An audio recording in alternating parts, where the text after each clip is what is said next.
today's actually January 26th. I did put some things in classroom yesterday, things to work on this week, but I wanted to do a video to go with that. So we have been working on the 45-degree angle stuff, which is great for two things. Number one, getting you on plane and really making sure you stay through the ball and you're able to, use your hands and back shoulder instead of just pulling off and across everything, but also stacking your backside. So when I say stacking your backside, I'm going to show you this from two angles, and we're going to do 45s on tees, but also if you get an opportunity to flip with a partner, you can do this in a cage or with heavy balls as well. So, and I really want you to do that this week. So if I'm doing this, all right, and I am a lefty, I'm going to open way up, all right, and by doing that, I'm going to get everything else in a normal position, and I'm going to start way open, and I'm just going to roll in. And if you notice my weight, how it stacks my back hip, this is a good power position here on my backside.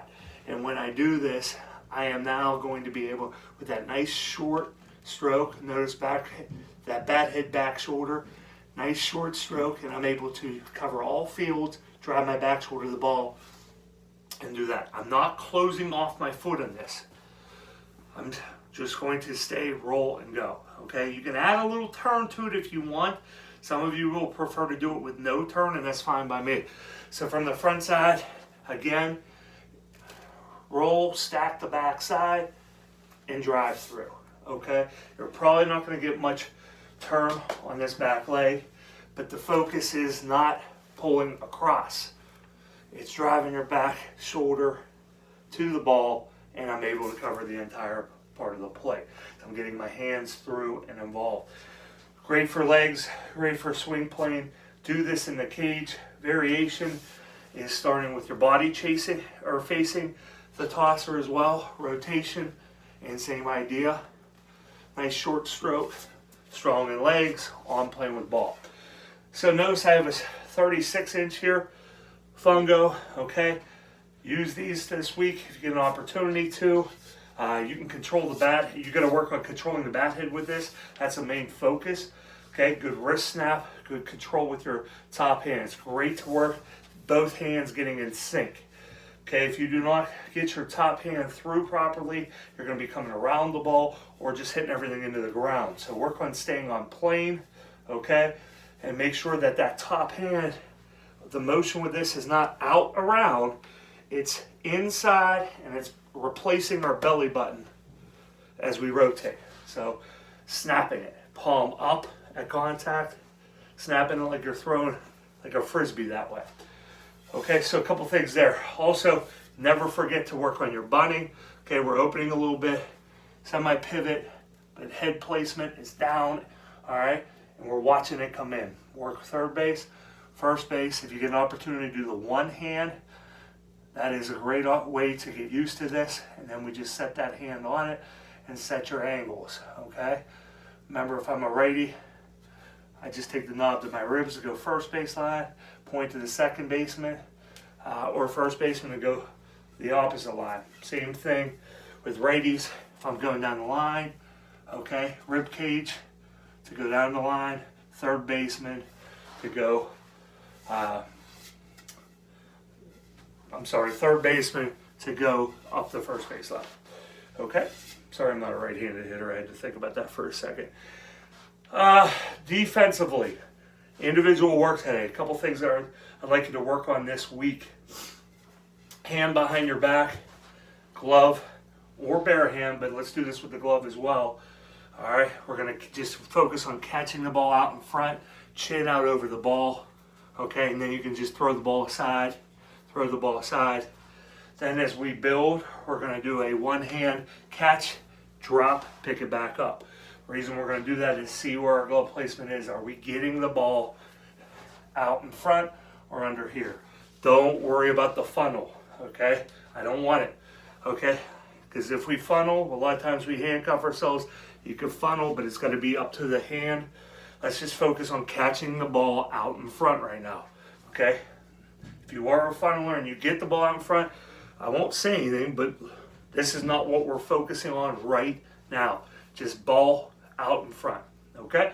Then we can add the ball drop with both hands. Fielding it out in front, drop the ball, pick it back up. Okay, so a couple things there. Then we can work range. A couple cones between us, working on right and left because we need those lateral movements. Okay, and we can work, and I just saw this for the first time this week, a little dive drill on our knees. Somebody's hitting fungos to you, you can dive either direction, and once you catch the ball, jump up to your feet like we're going to make a play, because a lot of us, you know, we are going to make diving plays, and we got to get back to our feet quickly. Okay, base running, add your fake steal to the mix. So we're working our delays, making sure we stay square and cover some ground. Okay, we're not doing this. We're not shuffling that direction. But steal breaks, we're going to work on. Remember that hard drive. Use the fist, get in a running motion. But our fake steals, same thing. We're just going to decrease our lead a little bit. Okay, and then we're just going to do a 1, 2, up. Okay, into our secondary position. So not a 3, 4, 5, step steal break. Just 1, 2, turn. 1, 2. Okay, so work on those, getting used to that, because we'd like to use that more this year and pull the defenses out of position. We have to put pressure on the defense. So steal breaks, delayed steals, fake steals. Outfield.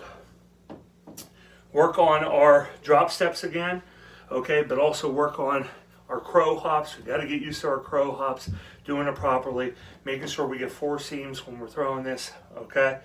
But not a bad idea if we have a partner to work relay drills. Infielders, if you're working relays, all right, hands up, all right, and that gives that outfielder an opportunity to throw through your lane. Outfielders keep the ball nice and high, aiming up here. Infielders are going to catch and open so we can get all one motion here. Okay, so work on that. Infielders, understand you got to move. If you do have a partner as an outfielder or you're doing receiving, make sure you move your feet, because not every ball is going to be right at you. So you got to be light on your feet, be willing to move and try to get that ball in a position where you can open and relay it all one motion. So just some ideas of things to do and get done. Guys, just a reminder, we are not done lifting. Check classroom every day. Make sure you're doing your work. Make sure you're lifting. Make sure you're getting that stuff in. It does not stop. We got a month. We got to continue to do it. So I'm constantly throwing workouts in here as well. Get those in. Also, even though we're doing 45, we're not just doing 45. Do your dailies on the tee. No turn, wide stance, no turn. Stacking that backside. Your one arms, get used to that. Choke up on the one arms. Don't be afraid to turn this fist upside down so we can control the barrel. And go ahead and turn the barrel. When we use a half bat, we're using a 26, 27, 28 inch bat. Go ahead and choke up a little ways, all right? So you can really feel that. If you're pulling off and everything, hit one hoppers with your hands. That's fine by me. It just gets you used to pulling the hands out in front, okay? So one arms do not stop, guys. Arm care this week, stay up on it. Make sure you're getting your throwing in.